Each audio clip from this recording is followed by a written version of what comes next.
Every 4 years, Americans who are 18 or older have a big responsibility. Our votes decide who becomes the President of the United States. Unfortunately, the U.S. election system isn't that simple. It's easy to imagine every U.S. citizen's vote being counted together on Election Day, but this is not the case. U.S. elections are not decided by the total or popular vote, but individual states. Let me explain. It starts with your vote.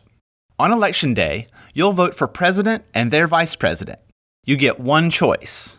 Then, all the votes in your state are counted.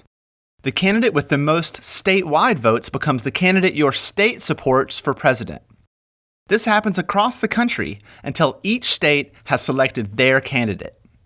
We end up with most of the 50 states and the District of Columbia voting to support one candidate each. But there's a problem.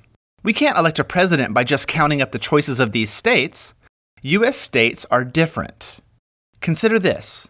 California has about 36 million people. Kansas has less than 3 million.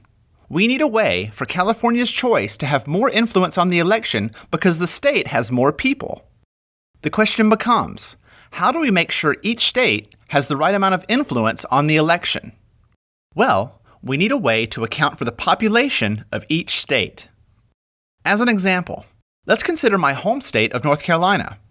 Like every state, it is divided up into congressional districts that are based on population. North Carolina has 13 districts, California has 53, and Kansas has 4. When it comes to a state's influence on the election, the number of districts matters most. More population equals more districts equals more influence. The influence a state has in the election is measured by the number of electors.